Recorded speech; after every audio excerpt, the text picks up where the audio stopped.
Hello, everyone. I'm Felicia Shakiba, and you're listening to the CPO Playbook Podcast. Join me and my guests as we feature insightful conversations with HR leaders, people scientists, and executives from diverse industries and functions, offering valuable perspectives on the future of work.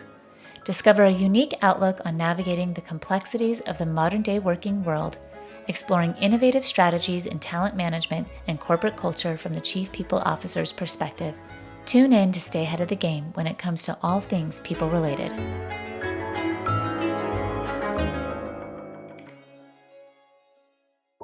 According to Stephan LeCam, a research expert for Statista, Africa stands as one of the least electrified regions globally, with over 500 million people lacking access to electrical energy connections.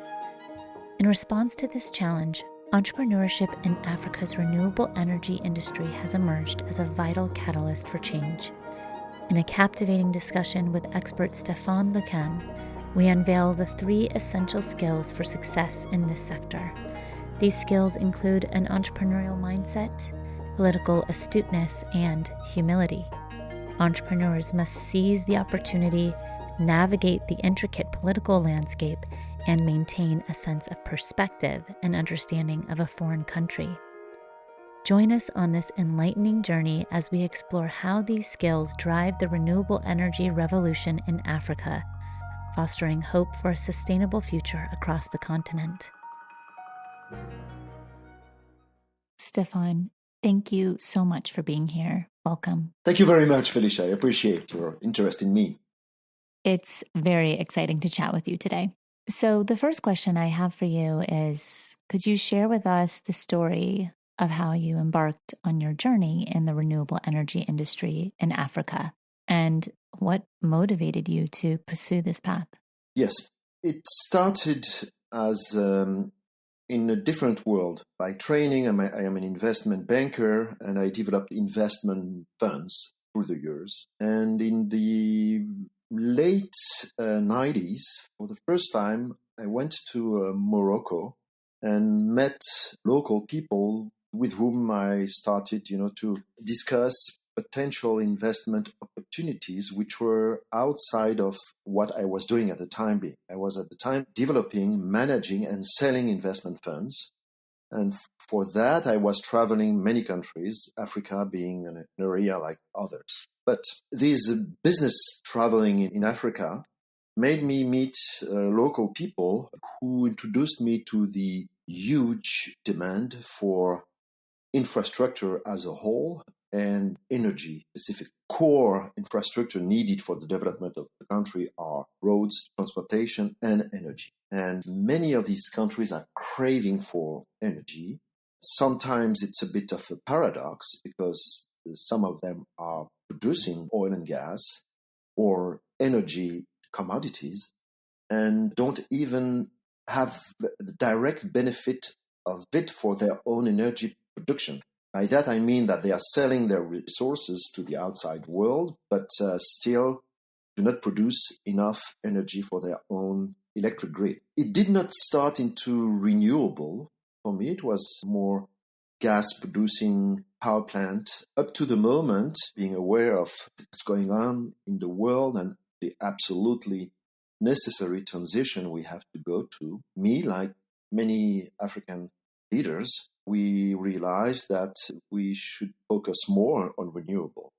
In the meantime, over the past 20 years, the technology has evolved a lot, which allows these investments to be more not only profitable, but type of renewable energy of high interest to them.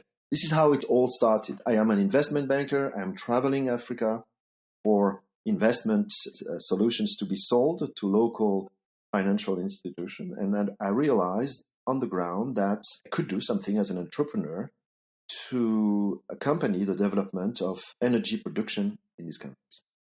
As a successful entrepreneur in the field, how have your politically savvy skills played a role in navigating the complex political landscape in Africa? Can you share an example of a situation where your political acumen was crucial to the success of a project? It's a very important point. It's a very good question because often it's all about it enough. It's finding the right local partners. And among those local partners, it's not only the economical and financial collaboration on the ground in the country, it's a lot of political and cultural relationship where what's happening is that those infrastructure investments are very important for the governments and political leaders to show the local action.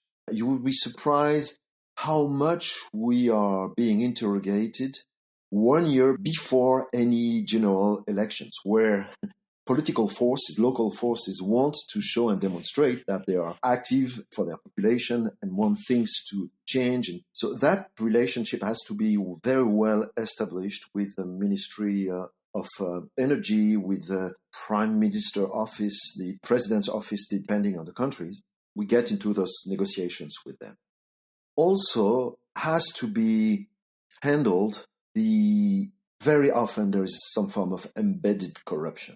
What I mean by that is that local politicians want to know how they can benefit from an investment. So sometimes it's very direct. They want to receive some proceeds of an investment on which we are very firm. We're not going that direction. But some others, it's more, how can you support my next election? How can you contribute to my actions to the countries? And this is where we get into some form of a thorough conversation where we, for example, in Zimbabwe, we developed a school close to a small solar park we developed, and we were actually, it was a great experience. It was a beautiful local community school we developed for the local populations, and everyone was happy. We were, the local politicians were, and the community was. That kind of very good collaborations where at the end of the day, positively, you can help local political forces, which are very important for us and for the project developed, without falling into straight corruption and things we don't want to be engaged in. It's very important to engage the conversations and find the way to provide services to these local forces, political forces, which are very important for the project to take place, by supporting and helping them without falling to the dark side of the spectrum. And this could not be done without time and without having a strong local political business partner, someone who's not only able to support the development of the project itself, but can handle the relationship with the government and with the public forces. And I spend a lot of time feeding the conversation with my local partners in the countries I am working to stay on top of the information of what's going on and what are the trends, where the government wants to go, what are the changes. And for that, you need to have someone on the ground talking to local administration, but also you get a lot of information by talking to local journalists. Especially these days, you can have very easy access to local feeder of social media of importance in any of those countries. So all of that information, local information collection, is very important to us for the kind of project we are developing. Because again, it's not only an investment, it's an investment which serves public energy grids and local public developments. It sounds like data is significant. Can you share an example of when you collected data, whether it be from your local business partner or social media in Africa, that allows you to engage in conversation differently or take a different decision or path in order to complete a project? Well, it's sometimes understanding that the coming or next election will be a complete game changer. So sometimes your timing can be affected by information coming from on the ground. I can speak of Tanzania, where we were working on a specific dam at the border of Tanzania and Malawi. And then election came, a complete government reshuffle got us back to almost to ground zero, which was something we could anticipate and could prepare for a few months ahead because we got the local information. And in that process, we were able to get into the conversation with the opposition. They understood that this project was absolutely key for them too, because often in Africa, when an alternance comes, they basically erase everything. They are able to make some economic damages in terms of wanting to turn the page of a former government. And it's very important to get the conversation going with the opposition or people who will be the next generation, especially when you have started a project and you engage into studies and like we were in Tanzania. So you're saying that in order to anticipate changes, having those conversations early with people who might oppose the project or have resistance or challenges with it, we need to engage them early in order to figure out which way to pivot. Exactly. Very important. These days, local interests, sometimes it can be a community group which doesn't want to see the solar plant and the few hectares being occupied by solar panels to develop. And there again, you need to engage the conversations with those opposing forces to let them know and understand, or at least try. You do not succeed all the time, but engaging the conversation with whatever forces you feel around the project you're developing is very important. I want to round this out because it's such an important piece. How does one effectively engage in a conversation with someone who holds an opposing opinion? And to sharpen your political astuteness, it becomes essential to contemplate whether or not it's possible to influence them to align with one's own perspective. How can this objective be accomplished in practice? It's a good question because it has a lot to do with listening first and appear as, especially as a white Occidental male I am, it's very important not to appear as arrogant in Africa because of the colonial past and lots of good reasons for people to question my legitimacy to be there. And also often some patronizing tone I've heard from European, and sometimes US, but most of the time European organizations arriving in Africa with some form of patronizing behavior. We know the drill, we'll take you by the hand, and do not worry, we'll take care of everything and whatsoever. So that kind of tone, which I've heard a lot in Africa, is despised locally, basically. They are fed up. And the one first thing to be very important to understand is to show respect and consideration. No arrogance, no patronizing. It's very important. Africa was before perhaps lacking human resources for many aspects of its development. I can assure you that it's not the case anymore. Younger generation of very well-trained, very smart people are now taking the hands of the country, their development.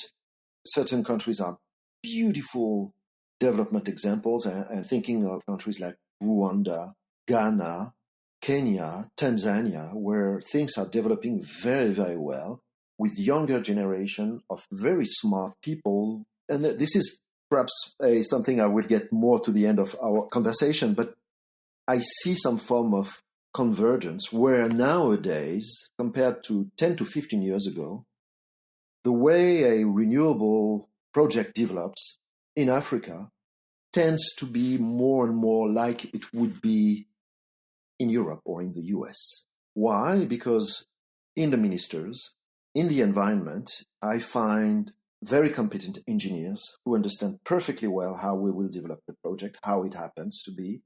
They also understand my needs. You know, when you develop a solar park, a solar plant, you need to be connected to the network. And sometimes in those huge African countries, the network for you to be connected to is very far away. So there is collaboration to be established with the local utility to bring basically its wire up to your plant. And all these conversations where before basically had to do all the job. Now we have people not only understanding, but accompanying us and providing us with local, very good, smart and very good quality local resources. So Africa is changing, and it's changing for the best. new generation not only is more competent, but is also less prone to the easy cash flows of corruptions. They understand that by being a partner in a project, you make potentially more money than asking for a little something at the beginning just to open you the door. And being politically savvy is just one critical skill set that's needed in order to get a project over the finish line. Then there's cultural sensitivity and a deep understanding of that environment, building relationships and collaborating. Those are all critical skill sets, it sounds like. Read about the local history before colonization. Lots have happened in Africa. I remember there was a French president some 10 or 15 years ago, Nicolas Sarkozy, and he's invited to Africa. At some stage, he said, Africa has great potential, and it's time for the African man to place himself in history. He said that during his presentation. That triggered fury all over Africa, because an African man will tell you, where did human life and civilization start? It started in Africa. The Lucy, the million years remains of bodies, the Lucys, the first female found in Ethiopia, which would be the oldest human in the world. And Africans would tell you the origins of humanity are coming from Africa. So don't try to explain us that we would be the young population to be educated and whatsoever. It's not the case. You Europeans, you are coming from where we are. You left us million years ago. So it's just to give you the mindset of an African, which is we're not the youngsters out of the wood. We were there way before you. We have very long and very strong cultural background. The country's borders have been wrongly drafted by Occidental colonization. So understand the forces, the culture, and if you want to develop business in Africa, you have to be humble and understand the local culture, which is very interesting. There is lots of solidarity. There is lots of beautiful people and interests all over Africa, and this has to be respected. And my belief is that when a government, when whatever interest you're talking to in Africa, feel that in you, that you respect it, their culture, their environment, well, the door gets wide open, not many minutes. And I've been blessed, my teams have been blessed by being more and more interrogated by whatever subject these days. It's not only energy, it's many, many aspects. The other day we were interrogated by Algerian people looking at developing on subjects we would not be before even, which are out of our expertise, scope of business. We're now, because we've established those great relations, we've now been interrogating and have a good conversations in many, many countries. So respect, listening and respect. To put together a project like this, how long did you say it takes? From scratch, depending on the country and its administration, let's take a standard 50 megawatt solar park. It would take me a year and a half in Morocco. It took me almost 5 years in Zimbabwe, because you have to go through the authorization of the Ministry of Energy. Under the Ministry of Energy, you have the public agency which takes care of the power production. Then you have another agency taking care of the power distribution. In a country not that well administratively organized like Zimbabwe, it takes a lot of time. You could accelerate that process by corruption. And I never do that. Because if you start, in my opinion, you're done.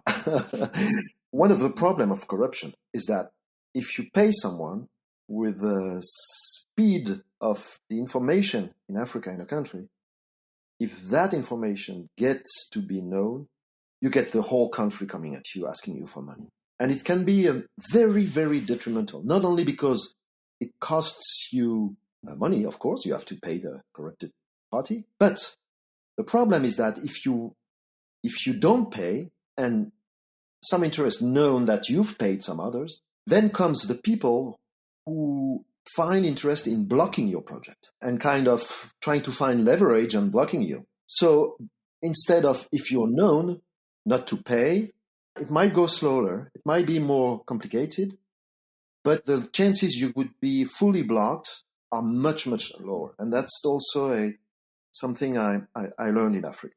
So I prefer to spend the time, do the things, by the book, and not being drafted in a vortex of corruption and people coming from nowhere asking you for whatever. It's important to stay firm. In such a leadership role or any similar position, it's reasonable to anticipate that individuals might face difficulties if their ethical principles were to undergo even a slight wavering.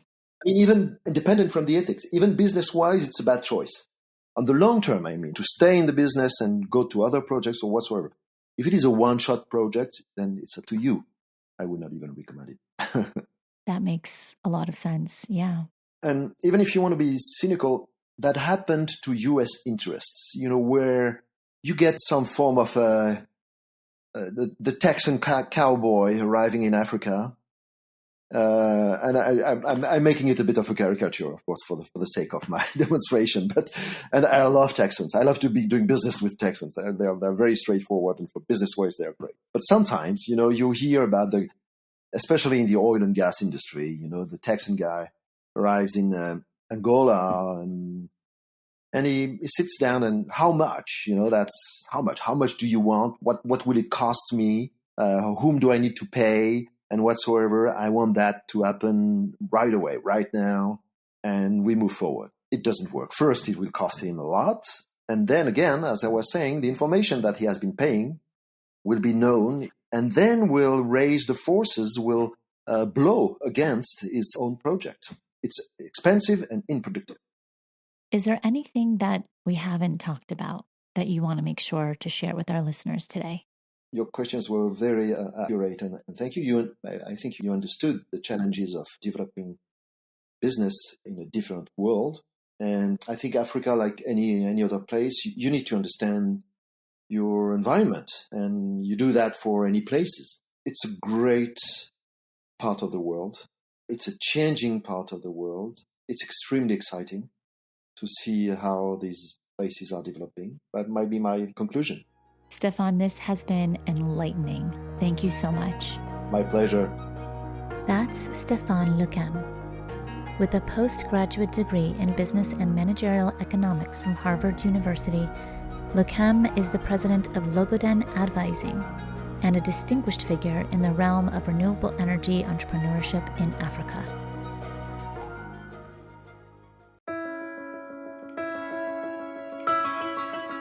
If you like today's podcast, we have more podcasts on innovative HR strategies, talent management, organizational culture, and more, and how to navigate the complexities of modern-day HR.